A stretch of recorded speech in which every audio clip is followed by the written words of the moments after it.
ਸਕੀਮਾਂ ਲੇਰ अपना प्रोजेक्ट लेर मैं उनका सारे का शुक्रिया अदा करना कि तुहाडे सारे के विच आए तो तुहाडे सारे का शुक्रिया जो सुनने वास्ते इत्थे आए। जो इलैक्शन हुई इलैक्शन होने को पहले मैं तुसीं एक चीज़ का वादा किया कि असीं लोकें गी पता करने वास्ते स्कीम का प्रोजेक्ट का पता करने वास्ते दफ्तरें च जाना पौंदा, मगर जीतने के बाद दफ्तर तुहाडे कोल आगे तो शायद असें दफ्तर अज तुहाडे कोल पजाई जिन्नियां तुहाड़ियां स्कीमां जेहड़ियां एग्रीकल्चर के रिलेटिड है, हार्टीकल्चर के रिलेटिड, वैटनरी के रिलेटिड इन्हें तुसीं स्कीमां सनाइयां जेहड़ियां शायद तुसीं पहले भी पता नहीं होनी। जिस दी स्कीमां अज दसियां जिन्ने परसेंट सबसिडी अज मैं भी सुनी हैरान होई है इन्नी परसेंट सबसिडियां थोआ दियां 80-80 90-90% सबसिडियां थोआ करदियां। मधुमक्खी वाला वो अगर छत्ता वो खोलना तुसें प्रोजेक्ट खोलना है अगर तुसें सेब वाला 80-80% 20-30 हज़ार रुपया तुसें लेना ते तुहाडे घर सारा प्रोजेक्ट लगी जाना। ये चीज़ां ऐसियां न जो कि तुहाडे पिट्ठी दा पल्लेदारी दी बोरियां छड़काई सकदी, ये मैं यकीन करना तुसीं बोल बस हिम्मत करो। तुसीं शायद लगदा पता नहीं यार केह् करना, पैसे नहीं डुब्बी जान, रिस्क है कक्ख नहीं है। पल्लेदारी दी बोरियां चुकने हा ज़्यादा आसान है। दिल्ली जाहिर यूपी जाहिर उत पास्से गर्मियें च वो बोरियां चुकने हा ये बड़ा सारा आसान सुखदायक ते बड़ा अच्छा कम्म है। कोशिश करो, कोई नुकसान नहीं है इसदे। मैं तुसीं एक एग्जाम्पल दिना, एक अस कल सित्ती गेदे हे किने बोलिया भोला राम भोला ठाकुर भोला सिंह महाराज वो जनाब छोटा जेहा मुड़ा अज दिने का 2-3 हज़ार रुपया कमांदा घर बेर कुदै जंदा भी नहीं है, सब्जी बेचने बनी तक नहीं जंदा कि ये है नहीं कि सब्जी लेर अपनी बनी जंदा, बिल्कुल नहीं जंदा। उत्थों ही सब्जी उसकी चली जंदी बनी ते 2-2 3 हज़ार रुपये की रोज़ की सब्जी उसका फायदा हुआ करता। ऐसे जाके वो भी बोलता मैं हूँ केड़ा कम्म है मैं नहीं किया, पल्लेदारियां मैं की, ध्याड़ियां मैं लाइया, नरेगे च मैं लग्या, लेकिन अज ये कम्म मेरा सारा छुड़किया। लेकिन उ'ऐ अगर वो सारी सब्जी लेर आपूं अगर बनी जाए, असें उसी बोलिया महा तुगी इसदा बनी अगर आपूं बेचना तो शायद ज़्यादा फायदा थोना। उस बोलिया कुन लेनी इन्नी मुसीबत, इत्थों बिका करदी है 2 रुपया घाटा सही भाई इत्थे ठीक है। वो 2 रुपये का घाटा करी भी फायदे च आओ बंदा ते तां तुसीं गला करना हिम्मत करो। ये लोग मैं तुहाडे वास्ते लिआंदे ने इत्थे, मैं इस वास्ते नहीं लिआंदा कि तुस छड़े नहीं इंदे वास्ते इत्थे लै ते ताड़ियां बजाओ। मैं चाहना कि तुस इंदे कोला फायदा लियो। तुस यूनिट खोलो इत्थे, डेयरी का फार्म खुल्ला है, वैजीटेबल का फार्म खुल्ला है, सब कुछ इन्हें लाई देना। और तो और तुसीं सनाना उस मुड़े की पैसे भी नहीं है उसदे कोल फार्म खोलने वास्ते, यूनिट खोलने वास्ते उसदे कोल पैसा नहीं है, 1 रुपया नहीं है। इन्हें उसी लोन वास्ते बोलिया कि तू लोन अप्रूव करवा, अगर बैंक वाले लोन भी नहीं देन उसी। इन्हें अपनी गारंटियां दित्तियां, गारंटियां भी अपनी दी, चल यार अस गारंटी देने। उत्थे एक होर एग्रीकल्चर डिपार्टमेंट के सरदार साहब लगे दे, उन्हें अपनी जेब का 70-80 हज़ार रुपया दिता, लै यार तू पैसे भी लै तू यूनिट खोल बाद च असीं दे दें। अज जनाब वो पैसे पूसे चुकाए तो फायदे च पवा दे। अगर तुसीं कल गी यूनिट खोलने की कोई मदद चाहिए तो इन्हें डिपार्टमेंट वाले तुहाड़ी मदद करनी है, मगर पहले इन्हें दिक्खी भी लेना वो पैसे लेर नस्सने वाला आदमी नहीं हो। पैसे ले तो बाद च तोड़ते रहना वो साढ़े पैसे लेर नस्सिया ना फार्म यूनिट खोलिया तो ना साढ़े पैसे वापस दें। किश साढ़े लोगों की साड़ी ये सोच बनी दी कि सबसिडी खानी, सबसिडी थ्होई है तो मुफ्त बेर सबसिडी खाचै बस होर कक्ख नहीं करना। तो वो किन्ने चिर खाई लेगे तुस? अज तक करोड़ां रुपये खाइए अस घर बैठे दे, उसका कक्ख नहीं बनया। तो 40-50 हज़ार रुपया सबसिडी अगर तुस खाइए तो उसके किन्ने दिन कड्ढी लेगे।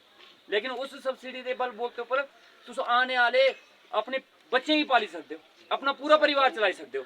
लेकिन वो सबसिडी ज़्यादा से ज़्यादा खागे किन्ने दिन 2 महीने कड्ढी लगे।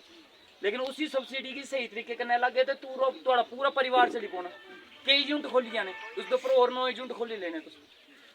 तो मैं चाहना कन्नै मैं एग्रीकल्चर डिपार्टमेंट वाले वास्ते भी एक गुजारिश करना, जियां एक एग्जाम्पल तुसें वो भोला दी उत्थे क्रिएट कीती, एक हर एक एरिया च एक उ'ऐ आदमी भोला क्रिएट कर जिसकी दिक्खियै बाकी भी इंस्पायर होन।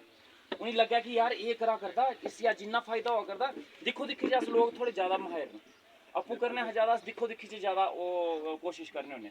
एक अपनी कोशिश करने कोई भी आदमी जमीनदार ते खासकर नौजवान मुड़ा जियां बोलिया आपूं बोलिया वो मुड़ा केह् गल करदा, इन्हें अगर उसी सबसिडी दी या अपने पैसे दिता तो इन्हें कुछ दिक्खी दिता होना। तो उस दिन मिगी लग्या कि बंदा इन्हें सही चूज किया।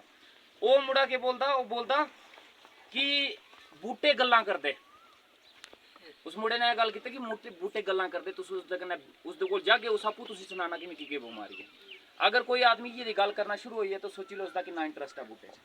जेह्का एह् बोलदा कि बूटां गल्लां करदा, तुस बूटें कोल जाओ उस आपूं तुसीं सनाना उसी केह् चाहिदा, हैल चाहिदा, पानी चाहिदा, बमारी केह् है उस आपूं दस्सना। जिस वेल्लै तुहाड़ी ये सोच बनी, जिसलै समझी लो ओह् प्यार बनी आ बूटें कन्नै ते तुसीं उस चीज़ ने तुसीं कुसै भी कम्म च जिसलै तुसीं प्यार बनी जंदा, हमदर्दी बनी जंदी, लगाव बनी जंदा, उस कम्म च तुसीं फायदा होना शुरू होई जंदा। हिमाचल जाओ तुस, ओह् सेब दे बूटे लोग इ'यां पालदे इ'यां अपने बच्चे गी पालदे, उसदी पूरी देखभाल करनी। ਐਨ ਹਾਂ ਬਚਾਣਾ उसी स्प्रे करनी, कीड़ा नहीं लग्या, पत्तर तक दिखने खराब नहीं हुई है तो वो फायदा भी देंगे। ये हिमाचल स्टेट साढ़े कन्नै लगदी है, साढ़े स्हेई क्लाइमेट है, साढ़ी जमीनां होंदे शैल है, मगर वो सेब बागवानी उप्परी कुतै ते कुतै पुज्जिए, लेकिन अस उस बागवानी की तरफ अज तक मूव करने की कोशिश नहीं की।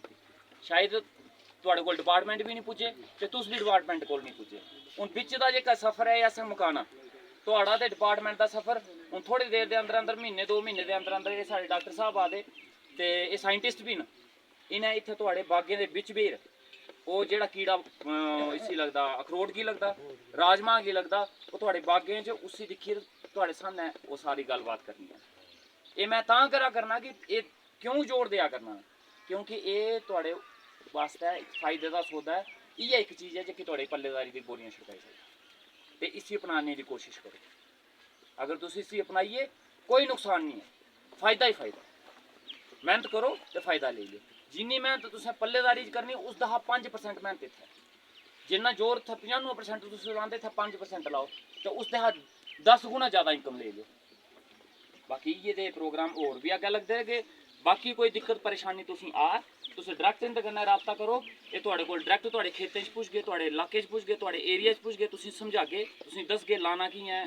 अगर कल की पैदावार बड़ी ज़्यादा होंदी है तो तुहाडे कोल सोर्स नहीं है, तुसीं पता नहीं है कि हुण इसी बेचना कि'यां है ते इसदी कीमत कुत्थों असें थ्होनी, उसदे च भी डिपार्टमेंट तुहाडी मदद करग कि हाँ जनाब इस जगह बेचगे तुसीं इन्ना रेट थ्होना, इस जगह बेचगे इन्ना रेट थ्होना, उसदे च भी तुहाडी मदद करगे। मगर पहला कदम तो तुसीं बधाना पौना, पहला कदम तो तुसीं चुकना पौना, इंदे तक पुज्जना पौना कि जनाब दिओ असें।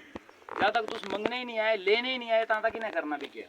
इस वास्ते इस चीज़ की कोशिश करो बधाने वास्ते। तो मैं चाहना कि इस टैनूअर दे विच, साढ़े टैनूअर दे विच तुहाडे इलाके दे विच बाग लगे दे होण, तुहाडे इलाके दे विच सब्जियां लगी दियां होण। अज साढ़े वास्ते एक शर्म की गल है। शर्म की गल की है, आर्मी दे झुंड रब्बल खुल्लेगा, साढ़े ढग्गर भी है, इत्थे भी है ना, मगर इत्थे इंदे कोल सब्जी कुत्थों आंदी है। ये साढ़े वास्ते शर्म की गल नहीं।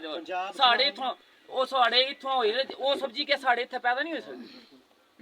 ਜਿਹੜੀ ਸਬਜ਼ੀ ਉਹ ਪਠਾਨਕੋਟ ਦਾ ਖਰੀਦਾ ਕਰਦੇ, ਅਗਰ ਕਿਸੇ ਆਦਮੀ ਨੇ ਇੱਥੇ ਲਾਦਾ ਹੁੰਦਾ ਤਾਂ ਸੋਚੋ ਉਸੇ ਕਿੰਨਾ ਫਾਇਦਾ ਹੋਣਾ। ਉਸ ਉੱਥੋਂ ਹੀ ਲੈ ਲੈਣੀ ਸੀ ਸਬਜ਼ੀ, ਚੁੱਕ ਲੈਣੀ ਸੀ, ਉਸੇ ਵੀ ਵੇਚਣੇ ਵਾਸਤੇ ਕੁਦੇ ਨਹੀਂ ਜਾਣਾ ਪਉਣਾ, ਆਪਣੇ ਖੁੰਬੇ ਦਾ ਹੀ ਉਸ ਸਬਜ਼ੀ ਲੈ ਤੇ ਦੇ ਦੇਣੀ ਤੇ ਕਮਾਣਾ ਉਸ ਪੈਸਾ। ਲੇਕਿਨ ਇਹ ਸਾਡੀ ਨਲਾਇਕੀ ਹੈ ਕਿ ਸਾਡੇ ਹੁੰਦੇ ਹੋ ਇਹ ਪੂਰੀ ਦਾ ਕਿੰਨੀ ਸਬਜ਼ੀ ਆਉਂਦੀ ਹੈ ਇਹਦੇ ਕੋਲ, ਕੁਇੰਟਲ ਦੇ ਹਿਸਾਬ ਸਬਜ਼ੀ ਆਉਂਦੀ ਹੋਣੀ। ਤੇ ਇੰਨੀ ਸਬਜ਼ੀ ਅਗਰ ਇੱਥੋਂ ਲੱਗਿਆ ਤੇ ਉਹ ਆਦਮੀ ਜਨਾਬ ਦਿਨੋਂ ਦਿਨ ਲੱਖਪਤੀ ਬਣੀ ਹੈ ਉਹ ਆਦਮੀ। ਲੇਕਿਨ ਆ ਸਾਡੀ ਕਮਜ਼ੋਰੀ ਰਹੀ, ਤਾਂ ਸਾਡੀ ਦੀ ਕਮਜ਼ੋਰੀ ਦੀ ਵਜ੍ਹਾ ਕਰਨਾ ਉਹ ਲੋਕ ਪਠਾਨਕੋਟ ਦਾ ਸਬਜ਼ੀਆਂ ਲਿਆਦੇ। ਆने वाले टाइम च उन्हें लोकें सेब भी बाहर दा लियाना, फल फ्रूट भी बाहर दा लेना, जेह्की साढ़े कोल होई सकदे, जेह्के अस बेची सकने, जित्थों अस कमाई करी सकने, वो चीज़ साढ़े सामने बाहर दा बिका करदी। अस बोलते महाराज यूपी बिहार दे साढ़े उप्पर राज करिए, क्यों? साड़ी नलायकी है, अस कम्म नहीं करी राजी, असें कम्म ही नहीं करना तो उन्हें आना ही है। अस कम्म करने वाले होन तो मज़ार बाहर चीज़ इत्थे ही है। इस चीज़ की तुस करने की तुहाडे कोल आने वाले टाइम च इत्थे बड़े बड़े यूनिट भी खुलने न, दफ्तर भी खुलने न, अफसर भी आने न, उन्हें भी सब्जी लेनी, उन्हें भी फल फ्रूट लेना, मगर उ'ऐ पठानकोट दा लेना। जां उन्हें जिसलै खल्ला आना तो अपने कन्नै पैक कराई लेना, उन्हें बोलना जनाब उत्थे सब्जी नहीं होंदी, उत्थे फल फ्रूट। एक टाइम हा जिसलै प्हाड़ी इलाके दी गल होंदी ही कि जनाब उत्थे जाओ तो राजमा देसी, घ्यो देसी, फल फ्रूट देसी। अजकल देसी अज सब किश अंग्रेजी है नी। तो इस चीज़ की बधाने की कोशिश करो। कन्नै एक आदमी अगर इ'यै दा छोटा बच्चा, मैं इसदे कोला बड़ा खुश होया, इन्ना सारा मुड़ा अगर इस बोलता कि मैं बाग लाना सेब दा, तो सोचो ये सोच है इसदी कि बाग किसी लाना है, आपूं सेब खाने वास्ते थोड़े लाना होगा सर। 160-70 बूटे लाने अपने घरे गल्ला ते लाने नहीं होने। इसका मतलब होना कोई बिजनेस, इस बिजनेस सोचे दा करदा जेह्ड़ी शायद असें अज तक नहीं है। इसी पता है कि 170 बूटा लग, उसदे च इन्ना बूटा इन्ना सेब निकल ते इन्ना मेरा बचना ते इन्ना मिगी फायदा। ये ओह् सोच लेई चले दा। ये सोच तुस रखो। अगर इ'यै दे बच्चे ये सोच लेई रहा करदे, मैं तुसें गलाना अगर डिपार्टमेंट कोला कोई चूक रही तुहाडे कोल नहीं पुज्जा ते डिपार्टमेंट मैं पजाना ओह् जियां मर्जी पजागा। लेकिन मिगी पूरी उम्मीद है कि डिपार्टमेंट खुदाई नहीं करने वाला, डिपार्टमेंट तुहाडी ढिल्ल होई सकदी मगर डिपार्टमेंट दी नहीं होई सकदी। लेकिन फिर भी अगर डिपार्टमेंट दी ढिल्ल होई तो मेरे कोला तुसीं इस चीज़ की गारंटी लियो, डिपार्टमेंट दी ढिल्ल कसना मिगी आंदा ते मैं कस्सी लगा। ठीक है। बाकी मैं उम्मीद करना कि अगले साल तक तुहाडे डुग्गन दे विच, तुहाडे डुग्गन च असें एक दरबार भी लगाना, एक बड़ा पब्लिक दरबार जिसते पूरी एडमिनिस्ट्रेशन ले आनी है। थोड़े दिनें दे अंदर अंदर जो अस फ्री होने डिपार्टमेंट भी फ्री होंदा असें थोड़े बिच करना मगर यह कि तुस सारे एक सोच बनाओ कम दी डेवलपमेंट दी वो सोच बनाओ अगर वो सोच ले चले तो मैं तुसीं वादा करना मैं थोड़े कन्नै खड़ोता अगर उस सोच अगर कुछ होर सोच कन्नै चले दे तो मैं रस्ता बदली देना अगर तुस वो सोच ले चले दे राती सवेरे शामी जिसलै मर्जी बोलो मैं थोड़े डुग्गर पुज्जी ते जियां इन्हें बोलिया हाई सकैंडरी वास्ते पक्का मेरी गारंटी रही मैं कोशिश करता मेरी जेब च अगर होंदी तो मैं हून ही देर जांदा हा हाई सकैंडरी इसदे वास्ते कोशिश मैं करना शुरू कर देनी जिस दिन मैं श्रीनगर गया इत्थुआं जिसलै मेरी पहली कोशिश का कोई अंजाम होया कुसै हेल्थ मिनिस्टर ने या CM ने उसी अग्गे मार्क करी अग्गे फारवर्ड किया तो मैं तुसीं दस्सी देना ये जनाब पहला कदम असें अग्गे ले लिया जियां जियां होग थोड़े कोल मेरे 5 साल के कम दे विच जो भी कम हो जो भी लेखा जोखा हो वो थोड़े सारे लोगों के बिच सामने हो जो भी कम करगे असें तुसीं दसगे थोड़े छप्पी कोई कम नहीं थोड़े हूँ इत्थे ग्राम सभा भी लगनी लगी जां लगनी हल्ले ग्राम सभा हल्ले नहीं लगी होनी थोड़े लगनी है नहीं वो मैं पाई दिता था लैटर इस बारी मैं वीडियो भी बोले हाँ लैटर कट दे सारा ओपन कर पहले छप्पी छपाई 2 आदमी भेज के ग्राम सभा लाई लेंदे हे मगर हूँ वो नहीं होना वो डेट दिक्खी लो तो ग्राम सभा बड़ी जरूरी है फिर बाद जो तुसें बोलना जनाब असें पुच्छेआ नहीं कुछ असें सनाया नहीं वो मैं ओपन कीता दा लैटर ओपन मीडिया च पा दा वो लैटर थोड़ी ग्राम सभा कदों लगनी उस ग्राम सभा च आओ 16-17 लाख रुपए का कम्म आ दा अपनी मर्जी कन्नै रखाओ ताकि वो डिपार्टमेंट दे आधे आदमी 4-5 आदमी कन्नै मिलियै अपने कम्म अपनी मर्जी कन्नै नहीं रखे वो थोड़े कम्म